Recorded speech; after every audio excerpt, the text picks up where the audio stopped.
kenapa di dalam visi misi Anda tingkat pertumbuhan yang ditargetkan hanya 5 sampai 65. Kok tidak berani 7? Kalau 4 apalagi sampai 5, seharusnya berani sampai 7, selesai.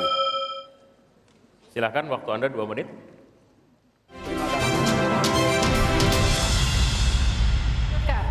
Kalau tadi kita sudah melihat bagaimana calon wakil presiden nomor urut 2 berhadapan dengan calon wakil presiden nomor urut 3, kini adalah kesempatan untuk calon wakil presiden nomor urut 3 berhadapan dengan calon wakil presiden nomor urut 1. Silakan, Pak, waktu Anda. Bertanya 1 menit. Kami persilakan Pak Mahfud. Baik, Bapak Cawapres Pak Muhaimin, saya melihat ya di dalam visi misi Anda itu ada rayaan I-Core 45. Efisiensi akan meningkat.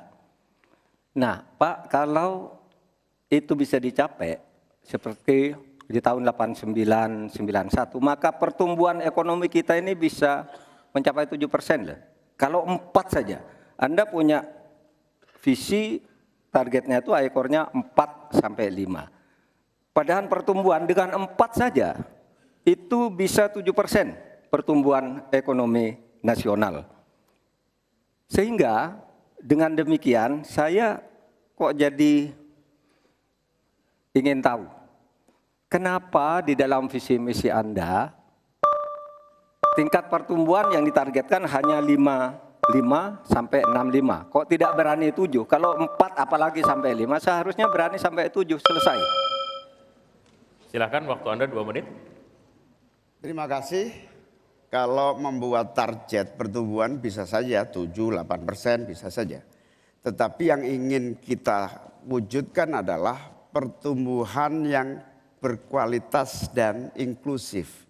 Di mana setiap pertumbuhan itu memiliki apa yang disebut sebagai dampak langsung di dalam penyerapan tenaga kerja, di dalam peningkatan pendapatan masyarakat, di dalam satu percepatan pemerataan pembangunan.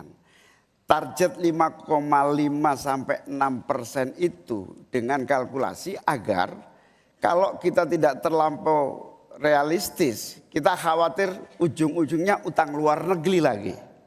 Utang luar negeri yang terlampau banyak ini mengakibatkan beban bukan hanya pemerintahan hari ini, tetapi juga anak turun kita akan mengalami banyak beban utang yang panjang. Salah satunya adalah bagaimana agar APBN kita sehat. Sekarang saja prosentasi 3.000 triliun APBN aja untuk membayar utangnya cukup tinggi. Sehingga mengurangi tidak kurang dari 20% APBN kita untuk membayar utang luar negeri. Sehingga target yang berjumlah 5,5% sampai 6,5% itu realistis yang akan tidak membebani bagi proses pembangunan kita di masa yang akan datang. Di sisi yang lain kita pasti tahu bahwa salah satu syarat-syarat pertumbuhan yang bisa sehat itu adalah apabila investasi yang masuk juga tidak menjadi beban baru bagi pembangunan nasional kita. Apa beban baru itu? Yaitu tingginya tanggungan bunga-bunga yang harus terutama kalau utang G2G yang menjadi beban berat bagi APBN kita hari ini dan di masa-masa yang akan datang. Cukup Bapak? Baik, selanjutnya dipersilakan untuk Pak Mahfud MD untuk kembali menanggapi, waktunya 1 menit, silakan Bapak. Iya begini Pak,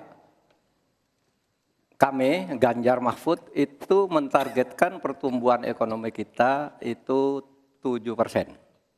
Itu hitung-hitungannya mudah, tadi saya sudah sebut di pertama. Betapa saya menyelamatkan korupsi yang diurus kantor langsung saya aja 677 triliun. Itu kalau dibagi ke UMKM, itu luar biasa. Kemudian yang ditemukan oleh ICW sejak tahun 2014 yang sudah inkrah korupsi itu berapa? 233,7 triliun. Nah ini kalau kita pangkas melalui penegakan hukum yang benar, ini bisa mencapai 7. Tapi Anda menyimpang dari rumus yang selama ini terjadi. Kalau Anda berani dengan ekor 4 saja, Anda pasti bisa 7%. Pasti bisa 7%, apalagi 4 sampai 5.